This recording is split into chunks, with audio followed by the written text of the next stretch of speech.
lied and used fake documents to obtain the interview with my mother.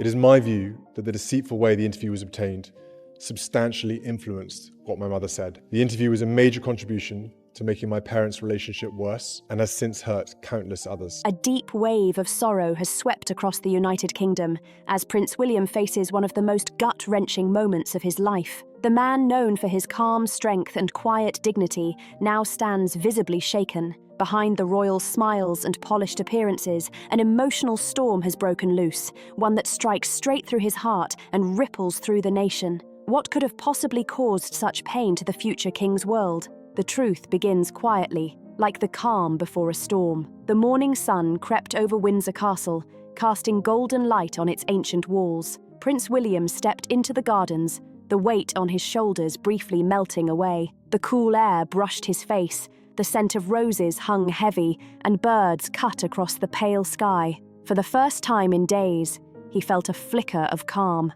"This is how life should feel," he murmured, his voice softer than the wind. Those morning walks had become his small escape, a stolen peace away from endless duties. Every day of his life was controlled by protocol, precision, and poise. But beneath the formality, he wasn't just a royal figure. He was a husband, a father, a man craving normalcy. He found his joy in the simplest things: kicking a football with his kids, sharing tea with Kate by the window, laughing freely when no one was watching. "The world outside may demand perfection," he once told a close friend, "but here, I just want peace." And for a while, he had it. But beneath that peace, something unsettling began to stir. Slowly, almost imperceptibly, the rhythm of palace life started to shift. Doors closed faster. Conversations cut off mid-sentence when footsteps echoed down the hall. Familiar smiles turned tight, nervous, and short-lived. The air itself seemed heavier, as if the walls were keeping secrets they couldn't bear to tell. "Something's wrong," whispered one aide to another. "Something we haven't been told yet." Then it happened. A phone call.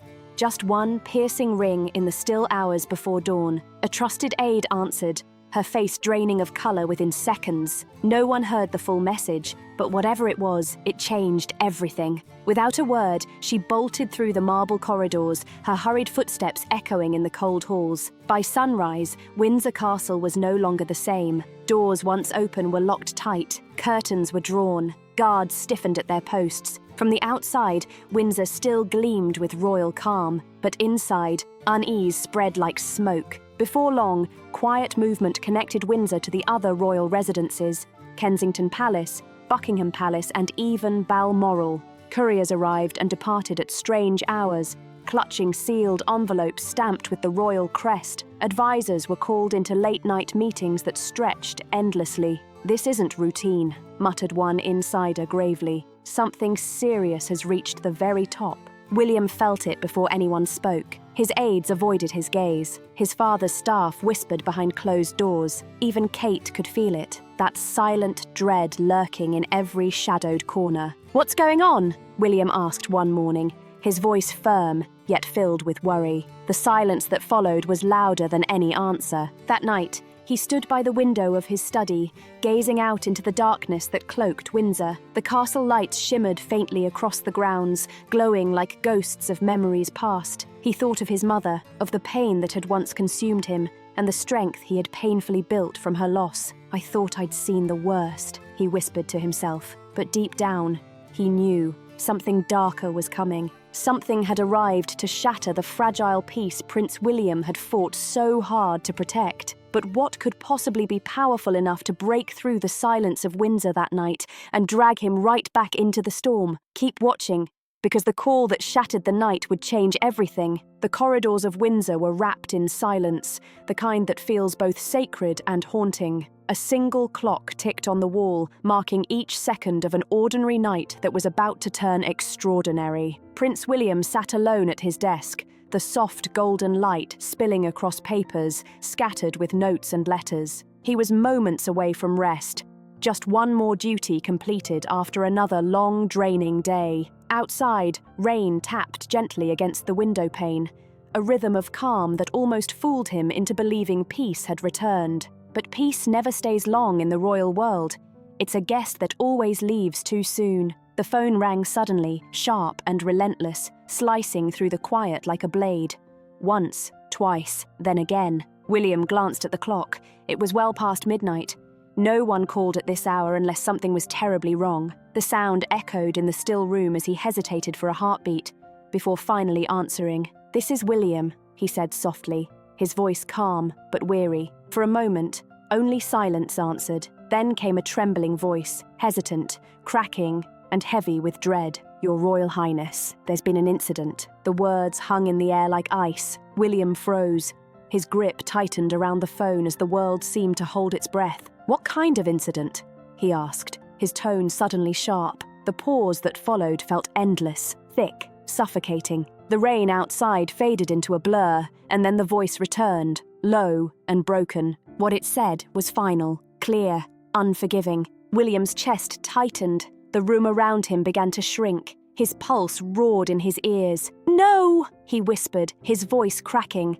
"That can't be true. Please tell me that isn't true." But the voice on the other end was steady now, solemn, certain. There was no mistake. The news was real. Something, or someone, irreplaceable, was gone forever. In that instant, Prince William wasn't the future king, the symbol of duty or the royal heir. He was simply a man, heartbroken, lost, struggling to breathe through the shock. His hand pressed against his face as he sat frozen, his body trembling but still. Tears welled in his eyes, but none fell. The silence wrapped around him like a heavy cloak. How did it happen?" he finally managed to whisper. Each word of the answer that followed hit him like a blow, deeper than the last. Within minutes, the entire castle stirred awake.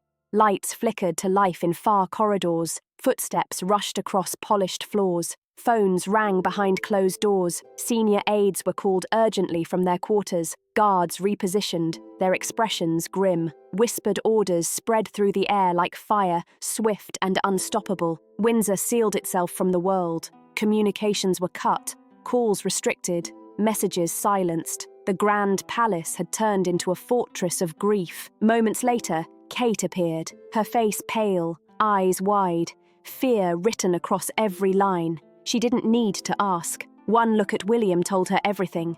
Without a word, she crossed the room, placed her hand gently on his shoulder, and sat beside him. No questions, no speeches, just silence, heavy, shared, and full of pain. Outside, the rain grew stronger, streaming down the ancient walls like tears from the heavens themselves. Inside, aides moved quietly, their faces pale with shock, speaking only in hushed tones. As dawn crept over Windsor, the first light touched William's face, once so confident, now hollowed by loss. He stared at his reflection in the glass, haunted by the same thought circling endlessly in his mind. This isn't how it was supposed to happen. And as morning broke, Windsor's silence changed forever. It was no longer peace, but pure grief, echoing through every corridor of a castle that had just lost its heart. And now, as Windsor wakes beneath a sky soaked with sorrow, one haunting question refuses to fade. What truth could shatter a prince so completely? The echoes of the past are calling again. The morning light slipped softly into the room, brushing the walls in a pale, mournful glow. Prince William sat still by the window, lost in the fog between memory and the unbearable now. The news from the night before kept looping in his head like a broken song, each word cutting deeper than the last. He hadn't slept. Every time his eyes closed, the same heavy ache returned, the kind of pain no amount of strength or time could fix. He had once believed that time could heal, but in Windsor's silence, he finally saw the truth. Time doesn't heal. It just teaches you how to hide the pain. His gaze drifted toward the gardens beyond the glass, the same ones he'd raced through as a child, his tiny hand wrapped in his mother's. He could still hear her laughter floating through his mind, bright, warm, and full of life. "Look at the flowers, darling. Aren't they beautiful?" she had said, kneeling beside him among the roses. He hadn't understood much back then, but he'd felt her love completely. Now those same roses bloomed again, but the woman who once admired them was gone. The thought tore through him like it always did, sharp and merciless. He closed his eyes and saw that night in Paris, the night everything broke, the whispers in the corridor, his father's voice, low and trembling, delivering the kind of truth no child should ever hear. "Diana, Princess of Wales, has been killed in a car accident." The world blurred, the air vanished, and the boy who once smiled so freely disappeared with her. Why her? He had whispered, but no one had an answer then, and no one ever would. The years rolled on, but the ache never left. It stayed hidden beneath every public smile, every handshake, every headline that demanded composure. The anniversaries, the tributes, the endless speculation. They were all reminders of what he lost, of the love that time had stolen from him. He had learned to play the part the world demanded, steady, calm, untouchable. But beneath the surface lived a son who never stopped grieving. His mind drifted to Harry, the only one who could truly understand that kind of pain. He remembered that day, the two of them walking behind their mother's coffin, the whole world watching in silence. They had made a promise then, we only have each other now. For years it had been true, but as time passed, that bond cracked. Words were exchanged, trust was broken. You've changed, Harry once said. No, William replied quietly.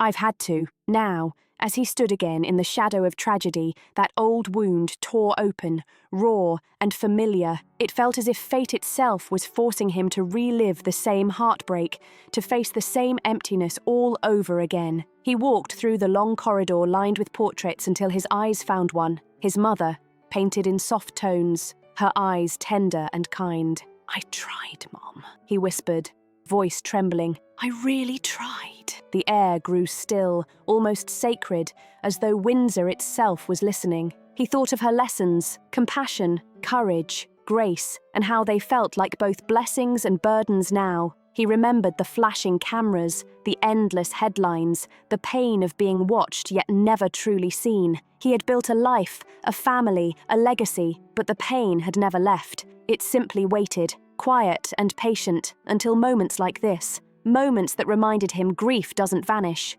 It transforms. Hours passed before Kate entered the room. She didn't speak at first. She didn't have to. You're thinking of her, she said softly, and she was right. He always was. He nodded, his eyes fixed on the grey horizon. It feels like she's here again, he murmured, like she's walking these halls, reminding me that love never really leaves. It just changes form. Outside, the wind stirred the rain-soaked air, carrying the scent of earth and memory. As William's reflection shimmered faintly in the glass, he saw both the boy who lost his mother and the man burdened by the crown. The pain of yesterday had returned, not to destroy him, but to remind him that even kings are human, and that some wounds never close. They simply live on as love's quiet echo in the heart. But as the storm whispered against Windsor's walls, one question lingered. What truth could shake a crown built on centuries of silence? Stay with us. The night the crown trembled. The study at Windsor Castle was silent except for the faint ticking of a clock,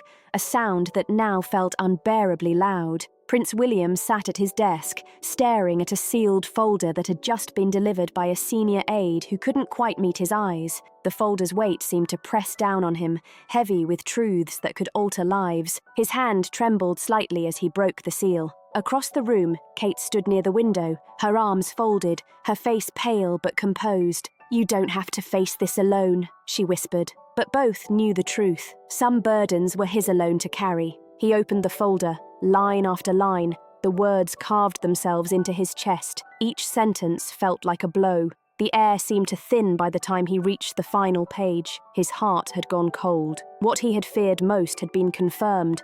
Someone close to him, someone he trusted completely, had betrayed the royal family in a way that could never be undone. This wasn't about politics or scandal.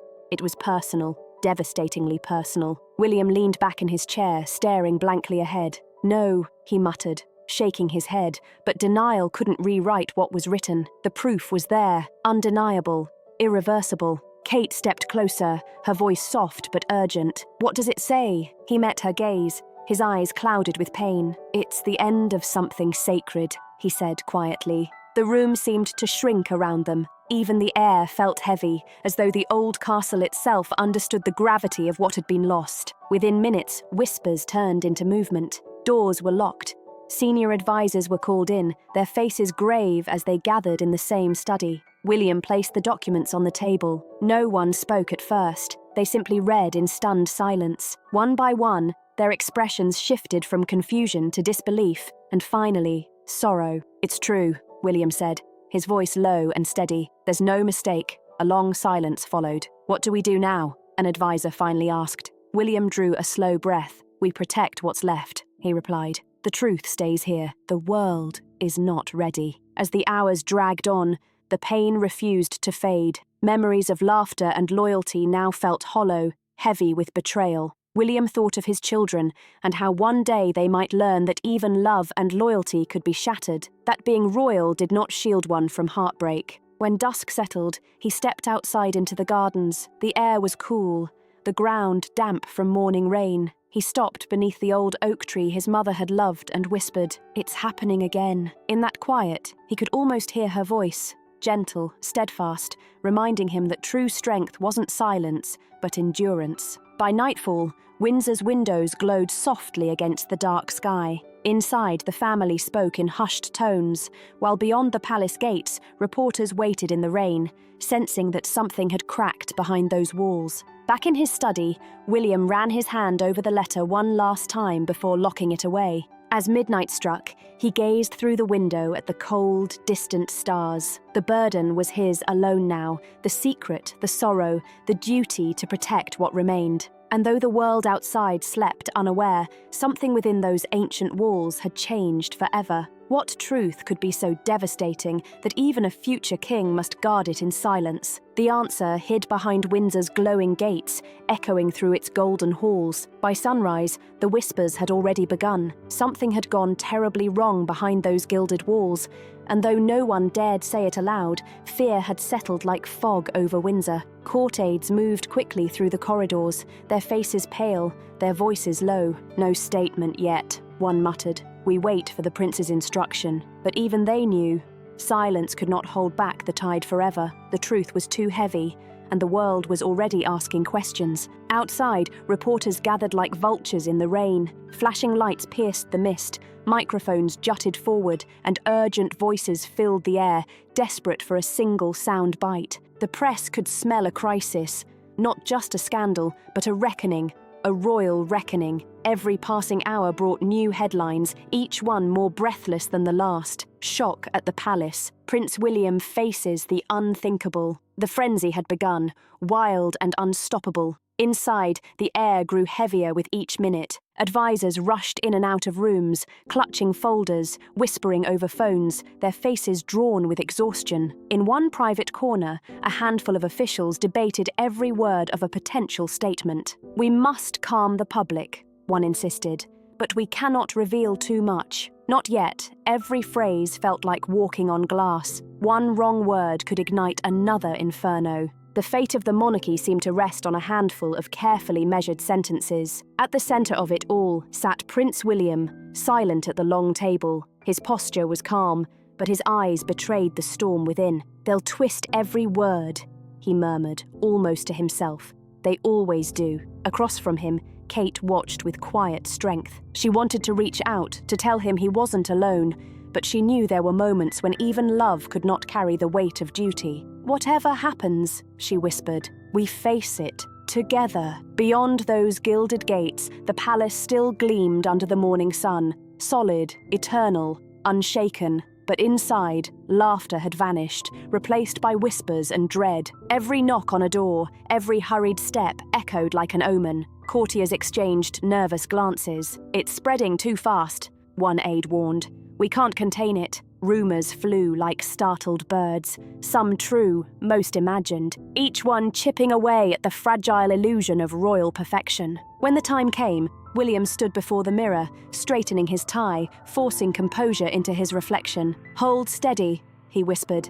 "The nation needs calm." Moments later, the official spokesperson faced the press. "The royal household acknowledges the recent developments," he said carefully. "We ask for understanding and privacy." A few simple words, but each carried the weight of everything unsaid. By nightfall, the palace glowed softly against the dark sky, serene in appearance, fractured within. Kate stood by the window beside her husband, the flash of cameras lighting the courtyard below. "They won't rest until they know," she murmured. "And even then, they'll want more." William nodded, his voice low. "Truth isn't news. Pain is." By midnight, the halls had quieted, advisors gone, Only the hum of distant radios remained. William sat alone, staring out at the rain-soaked gates, the city lights blurring beyond them. "How do you lead a nation?" he whispered, "when you can't even hold your own home together?" Kate entered softly, placing a hand on his shoulder. "You don't have to be perfect," she said. "You just have to be human." He turned to her, a faint, weary smile touching his lips. "Then let them see that," he said quietly. "Let them see the man, not the mask." And as the rain fell harder, Windsor stood glowing against the night, magnificent, untouchable to the world outside, yet breaking quietly from within. So as the palace glimmered against the storm, one haunting question remained. What truth hides behind the royal mask of strength? Stay glued. Shadows beneath the crown. The golden halls of the palace, once symbols of majesty and tradition, now felt like closing walls pressing in on Prince William. Every sound seemed sharper. Every whisper lingered longer. Nights brought no peace. Only the endless ticking of the clock and the weight of thoughts that refused to fade. Lying awake, he often stared at the ceiling, the silence louder than thunder. The crown feels heavier than ever, he thought. With every sunrise, duty returned, meetings filled with expectant faces, advisors reminding him what must be said and what must never be revealed. He nodded quietly through it all, his expression calm, his voice measured, but behind that composure, the storm raged on. "A king cannot crumble," he whispered to his reflection one morning. But what if he already is? Family gatherings offered little comfort. Conversations were soft, careful, almost rehearsed. Even the children sensed something had changed. "Why does Daddy look sad?" little Charlotte once asked. Kate managed a faint smile. "Because even heroes need time to think," she replied gently. But she knew his silence was growing heavier by the day. William carried the burden alone, much like his father once had. He often recalled how King Charles had masked his grief after Diana's death, turning pain into duty. Now, standing in the same halls years later, William wondered if history was quietly repeating itself. He wore the crown like armor, William thought, and maybe I must too. He found solace in the palace gardens, where the wind whispered through ancient trees carrying echoes of his mother's laughter. "Can a man who feels deeply still lead with strength?" he murmured one evening, gazing at her favorite flowers. "The crown demands more than a heart can give, but without the heart, what's left?" Inside, the palace meetings dragged late into the night. Courtiers spoke in polished tones about stability and perception. "The public must see control," one insisted.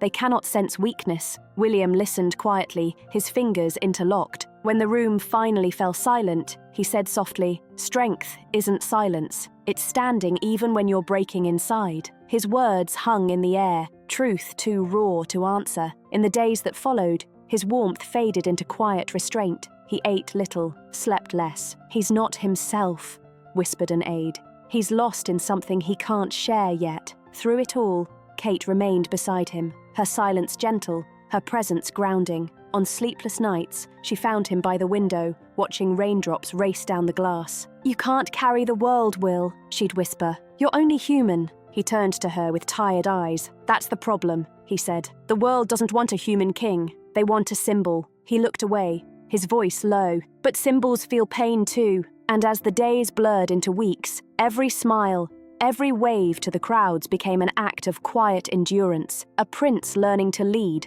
while carrying the invisible weight of 1,000 expectations. So what do you think? Has Prince William finally reached the breaking point where duty and emotion collide? Or is this the moment he transforms into the king destiny demands? We'd love to hear your thoughts in the comments. Don't forget to like, share, and subscribe for more royal revelations.